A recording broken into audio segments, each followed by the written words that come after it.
You're watching News at Prime. Let's have our last discussion now.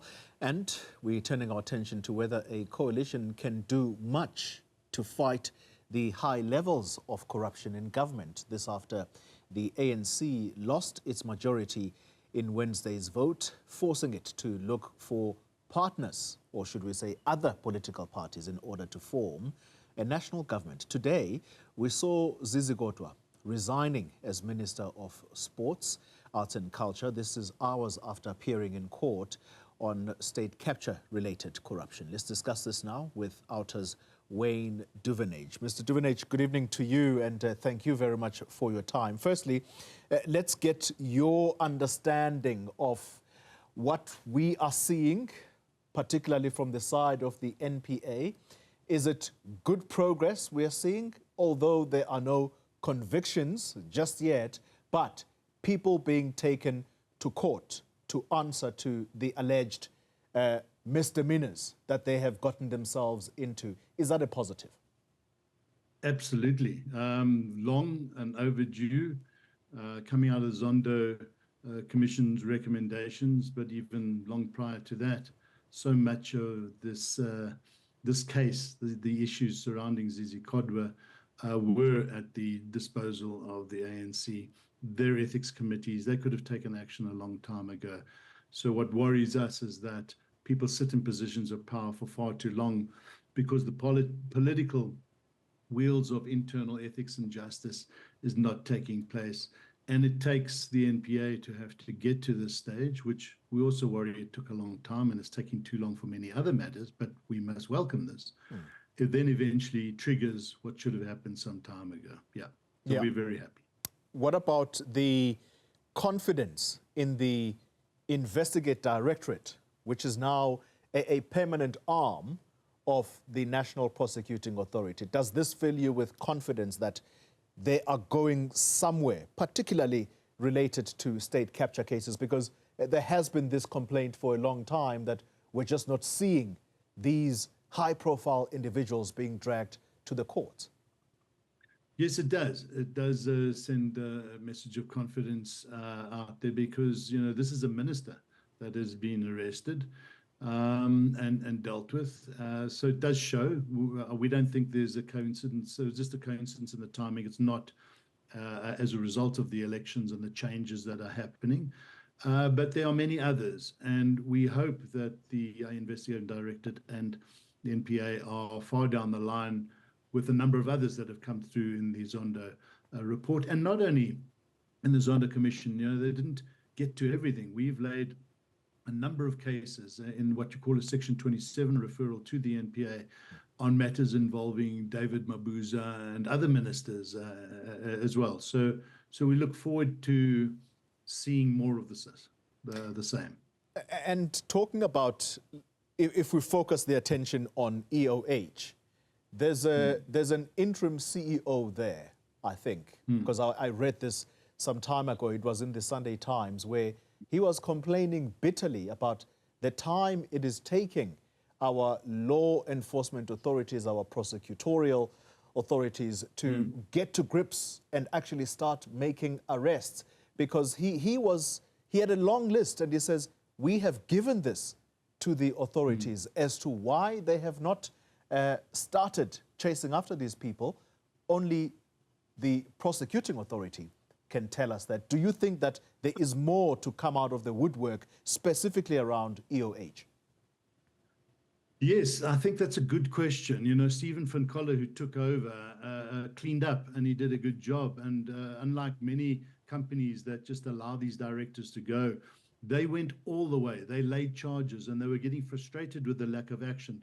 And what happens when that takes place is those directors gap it. So a number of them have already left the country, some of them in countries where there's no extradition orders. So we've lost the opportunity to hold those corporate directors to account as a result of the slow pace of action.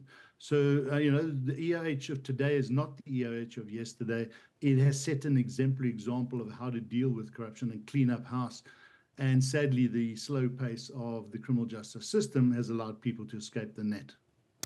Let's then talk about what you said, whether we should read anything into this moment when I when I talk about this moment where the ANC no longer has an absolute majority, it now has to partner with other political parties. Do you think that that is a positive for the country in the sense that they could possibly play watchdog on each other whilst leading in the same government? Is that possible?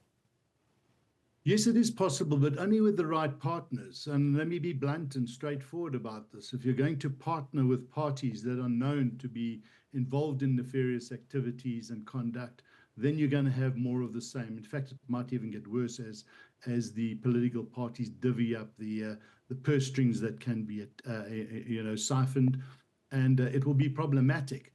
If you are going to partner with parties that are going to hold you to account and bring civil society into some of the role playing that has to take place, well, then it's a different ball game. And we think this is a great opportunity for the ANC, who has got the biggest slice of the cake, and who is the party that makes this decision ultimately, who it partners with, to start cleaning up house. But they're going to have to clean up their own act as well. So when I say this, we look now, Zizi Kodwa is gone. If he wasn't involved and arrested now, would he have been? We see that his name was on the list, but there are others on the list that I think a coalition, remember these lists were drawn up before the election results, a coalition with a party that's going to start asking some tough questions.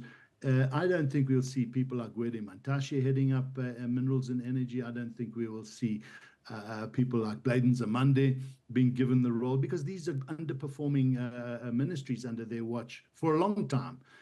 So this is going to be a very interesting development going forward, and I think it's an opportunity for South Africa to move forward, depending on how they handle these this coalition discussion. Wayne, I am going to put you in a tight spot here. Yeah. Partly because I know you're not afraid to call things out for what they are.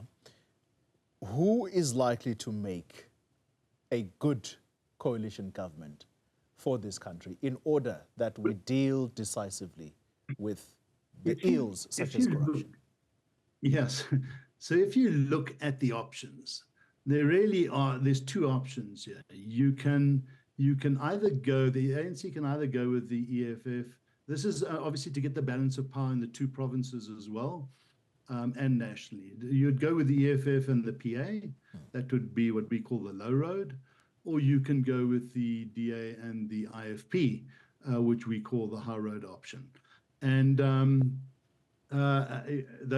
if you just really want to unpack it, that's what it is. The MK is not part of these discussions and these potential coalitions, as far as we are concerned, unless some miraculous developments take place. Both sides see each other, ANC and MK, as enemy number one. We can't see any coalition involving them. So it really does come down to the other parties. And in the one case in KZN, there's a party with one seat, the NNP, that becomes a kingmaker here, quite frankly, because it'll leave both of them with 42 seats without NNP. So very interesting times. I hope they've answered the question. Indeed you have. And perhaps one final question. It's to do with the independence of state organs such as the NPA. We have spoken at length in this country about the NPA of yesteryear, a decade of it being completely I won't say disallowed, but its officials allowing themselves to be used for political reasons in order to pursue that as opposed to the other person. Their independence, do you think with this new coalition arrangement, or whatever you want to call it, whether it's a government of national unity or a minority government, are they going to be allowed to act with independence? I think so. They have largely been allowed to. The problem is they've been undercapacitated, and we see strange things like political parties increased funding, and we don't see the same thing at the NPA. What we hope to see going forward, yes, through a good coalition, is that more capacity is thrust into the NPA and the Investigating Directorate. And we've always said that, add another 10 billion rand to their coffers, well spent, will save this country another 100 billion every year, because we just need to become far more effective in rounding up the people that are dipping their hands too deep into the till of the public purse. We've got to make examples of people. We've got to put the thugs behind bars, and there are a lot of them out there. The criminal networks are just getting stronger and stronger every day. We've got to fight fire with fire when it comes down to dealing with the mafias and the criminal networks that are infiltrating a government at every level. Yeah. Having said that, parting shot. Institutions are run by people, human beings. Yeah. I want to use the example of Tshwane. There was huge frustration there with the current coalition that's running to say, within the administration, there is resistance to clean up. How much of that kind of talk will we start seeing at national government, where there are going to be rogue elements that are going to refuse to change? Yeah, and it makes things very tough, and you've got to dig your heels in.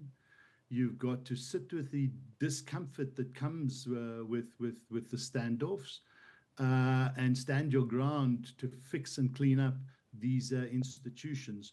Sometimes it takes a while to remove the barriers, the rogue elements within, but that takes, as I said, a lot more resources within the criminal justice system, with intelligence, gathering the facts and going in hard and removing and cleaning up.